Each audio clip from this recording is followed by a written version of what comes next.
La première lecture qu'on a entendue ce matin est tirée du prophète Amos. Et le prophète Amos, quand il parle, c'est quelqu'un qui parle d'une façon assez directe. Aujourd'hui, on dirait qu'on ne l'engagera pas pour être diplomate quelque part. C'est pas ça sa force à lui. Alors, ce matin, le prophète Amos va dire « Malheur à vous, malheur à ceux qui sont bien tranquilles, vautrés sur leur divan et qui ne se tourmentent guère du désastre d'Israël. » Et à travers cette parole-là, c'est comme si le prophète Amos est en train de dire « Malheur aux personnes qui vivent bien tranquilles sans se soucier de ce qui se passe autour d'eux. » Et c'est un appel qui nous lance à nous aujourd'hui. Vous savez qu'un des grands dangers qui nous guettent, spécialement dans des sociétés organisées comme la nôtre, un des grands dangers, c'est la totale indifférence. Et c'est quoi la totale indifférence? C'est de dire, il se passe des choses dans notre monde, mais si moi, dans ma vie, présentement, ça va bien, ce qui arrive aux autres, ça ne me regarde pas, ça. Qui se débrouille des autres? Vous voyez, ça devient très facile de dire, je fais un peu mon petit jardin à moi, mon petit monde à moi, et ce qui arrive en dehors de mon monde à moi, je ne regarde pas ça. Puis avec le temps, là, on peut développer une certaine carapace, puis on ne se laisse plus atteindre. Et pourtant, on a beaucoup besoin les uns des autres. On est liés les uns aux autres beaucoup plus qu'on pourrait le penser. On a besoin de développer ce souci-là, parce que ce qui arrive aux autres, vous allez voir que tôt ou tard, ça peut nous arriver à nous autres aussi. Et toute la parole de Dieu nous invite à développer le souci, en commençant par les gens qui sont près de nous, avant de les aider au bout, là, ça commence ici. Est-ce que j'ai cette sensibilité-là? Présentement, autour de moi, qu'est-ce qui se passe là? Quelles sont les personnes qui sont dans le besoin? Quelles sont les personnes qui ont de la peine, là? Est-ce que j'ai le souci d'écouter ça? Ou est-ce que je m'enferme dans ma petite vie tranquille? Comme je savais que c'était le premier dimanche de l'automne, puis j'ai dit, il va faire pas chaud un matin, je me suis dit, il faudrait que je le compte une petite parabole légère pour les réchauffer un peu. Et qui va avec ce sens-là. Le message de ma parabole, c'est de montrer qu'on est liés les uns aux autres. Alors, c'est une parabole très légère. Je vous donne le titre de ma parabole. Ça s'appelle « La trappe à souris ». Vous voyez que ça ne vole pas haut, mon affaire. Alors, la parabole va comme ceci. Il y avait un jour une petite souris qui regardait à travers le trou d'un mur. Et quand elle a vu dans la cuisine qu'est-ce qui se passait, il y avait le cultivateur qui était là avec son épouse. Ils étaient en train de développer un paquet. Elle se demandait qu'est-ce qu'il va y avoir dans le paquet. Vous savez ce qu'il y a dans le paquet? Bien, je vous ai dit que c'était la trappe à souris, là. Alors, c'est la trappe à souris qui est dans le paquet. Alors, quand la souris a vu la trappe à souris, et elle a commencé à avoir peur, elle a dit, hey, là, les malheurs s'en viennent, la misère va arriver ici. Alors, la souris est partie, elle a dit, je vais aller avertir tous les animaux de la ferme que les malheurs s'en viennent. Alors, la souris est partie, puis elle est allée voir le poulet. Elle a dit, hey, il vient de rentrer une trappe à souris dans la maison ici, tu vois qu'on va avoir de la misère. Le poulet dit, je vois que tu es pas mal énervé, là, mais il dit, moi, là, je ne vois pas en quoi ça me concerne. Ça ne me regarde pas, ça, cette affaire-là. Elle a continué sa tournée, elle est allée voir le cochon. Puis elle dit ça au cochon, il y a une trappe à souris qui vient d'arriver dans la maison, là, les misères s'en viennent. Le cochon, ça me surprendrait beaucoup, moi qui installe la trappe à souris dans la porcherie. Ils ne mettront pas ici, ça ne me regarde pas. Et finalement, elle est allée voir le bœuf. Elle a dit au bœuf, hey, la trappe à souris vient d'arriver, on va avoir des problèmes, là. Et le bœuf, il s'est mis à la niaiser un peu. Oh, il dit, c'est sûr, il dit, moi, une trappe à souris, ça va m'empêcher de dormir pas mal, ça, cette affaire-là. Et finalement, quelques jours plus tard, dans la maison, on a entendu « PAM !» La trappe à souris. La trappe venait de se déclencher. Alors, l'épouse du cultivateur, elle a entendu ça, elle s'est levée pendant la nuit, je vais aller voir qu'est-ce qui se passe. Et comme il faisait nuit, elle ne savait pas ce qui se passait, mais dans la trappe à souris, il y avait la queue d'un serpent qui s'était pris là. Et le serpent a piqué la dame. Alors, tout de suite, son mari dit hey, il faut aller à l'hôpital, on ne sait pas ce qui peut arriver. On s'est rendu à l'hôpital. Puis après un bout de temps, vous savez comment ça marche à l'hôpital, on ne vous garde pas ici, retournez chez vous. C'est demain que ça marche, les hôpitaux, hein. Alors, quand elle est revenue chez elle, elle faisait encore de la fièvre. Et son mari dit je sais, moi, quand quelqu'un fait de la fièvre, j'ai un bon remède pour ça. Il n'y a rien de meilleur qu'un bon petit bouillon de poulet. Alors, qui part avec sa hache, qui a tranché la gorge du poulet pour y faire un bon petit bouillon de poulet. Mais la madame est restée malade pendant un bon bout de temps. Alors, elle ne pouvait plus sortir, fait que les gens de sa famille, ses amis venaient la voir, mais quand ils recevaient tout ce monde-là, il fallait bien les faire à manger. Fait que le cultivateur est allé tuer le cochon, parce que pour donner de la nourriture à tout le monde.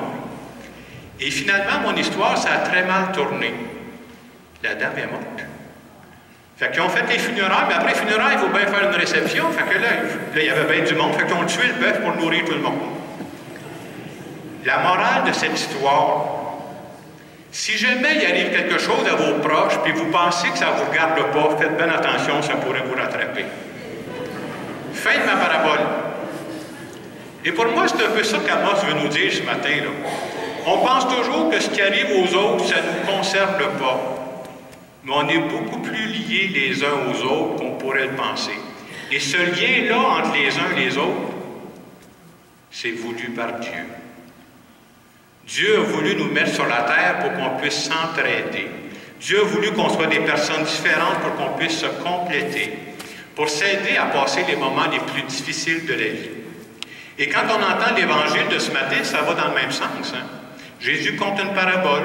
Il va dire, il y avait un homme riche. Devant son portail, juste devant sa porte, là, gisait un pauvre nommé Lazare. Et cette parabole-là, au-delà de tous les détails, va nous dire, hey, il était tout proche, là. Il était devant sa porte, devant son portail, qu'on dit. Mais il ne le voyait pas. Il vivait de la même façon comme si le pauvre Lazare n'existait pas. Pourtant, il était à côté, là. C'est comme s'il s'est fermé les yeux à ça. Et cette année, vous savez que c'est l'année sainte de la miséricorde. Et pendant cette année-là, l'appel qui nous est lancé, c'est de développer un cœur miséricordieux. Ça veut dire quoi? Un cœur miséricordieux, c'est un cœur qui est capable de se mettre à la place de l'autre. Si c'était moi qui étais dans la misère devant la porte d'un autre, là, il me semble que j'aimerais ça, qu'il fasse de quoi pour moi. Tu sais, je suis mal pris, là. Si c'était moi, être capable de se mettre dans la peau de l'autre et de dire, qu'est-ce que je pourrais faire pour lui venir en aide? Vous savez, avec le temps, on est tous pareils. Là. Quand je vous parle, je suis dans cette gang-là, moi aussi. On nous élève, on dit toujours, ben, quand tu deviens adulte, sois à tes affaires. C'est correct, là. Il y a un beau côté à ça. J'espère que de temps en temps, je suis à mes affaires. Mais le danger, c'est de penser que mes affaires à moi, c'est juste mon petit nombril. C'est ce qui me concerne, moi. Et ce qui arrive autour de moi, est-ce que c'est encore mes affaires? Avec le temps, c'est comme si on perd ce que j'appellerais notre innocence première. Et c'est beau parce que l'innocence première, c'est un cœur qui est sensible à ce qui peut se passer autour de soi. Puis avec le temps, là, comme je disais tantôt, le danger, que nous autres, on devient tellement des bons adultes à notre place, là, qu'on s'est formé une carapace, qu'on ne se laisse plus toucher, ça ne nous regarde plus. Ce matin, j'ai pensé vous présenter un petit vidéo dans lequel on parle de quelqu'un qui n'a pas eu le temps de se faire corrompre, qui n'est pas rendu adulte il y a 6 ans. Et vous allez voir que dans son innocence première, c'est un petit gars qui s'est laissé toucher par quelque chose qu'il a vu autour de lui. On prend le temps d'écouter la vidéo. Quand on est rendu adulte, peut-être qu'on a perdu un peu de notre innocence, mais j'espère qu'on n'est pas devenu à ce point-là avec une veste anti-balle qui fait qu'on est plus sensible à ce qui se passe autour de nous. L'image qui nous lève, vous savez, quand on conduit notre voiture, ils nous disent « Faites attention à vos angles morts ». C'est quoi les angles morts? C'est que quand tu regardes, tu vois en avant, tu vois dans tes miroirs, mais si tu ne bouges pas ta tête, il y a peut-être quelqu'un qui va te rentrer dans le côté comme ça. Hein. Et c'est comme si la parole de Dieu de ce matin voulait nous dire est-ce que, assez souvent, les peines et les tristesses des personnes qui sont autour de nous ne tombent pas dans notre angle mort? Ils sont là, mais on ne les voit pas. Est-ce que présentement, je pourrais dire que je suis au courant, là?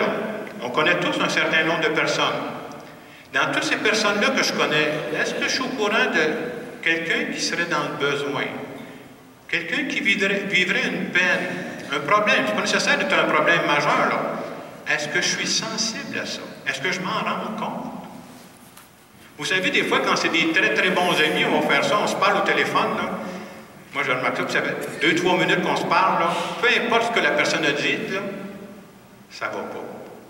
Ah ouais, tu ne l'as pas dit. Non, non, je l'ai senti dans ta voix. Est-ce qu'on développe cette sensibilité-là? C'est ça d'avoir un cœur miséricordieux.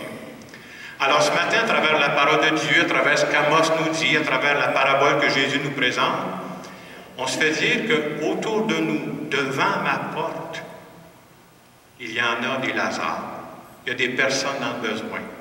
Et en continuant cette célébration ce matin, prenons la peine de demander à Dieu, fais en sorte que je ne perde pas totalement mon innocence. Fais en sorte que je développe un cœur sensible aux personnes qui sont tout près de moi et qui en ont besoin.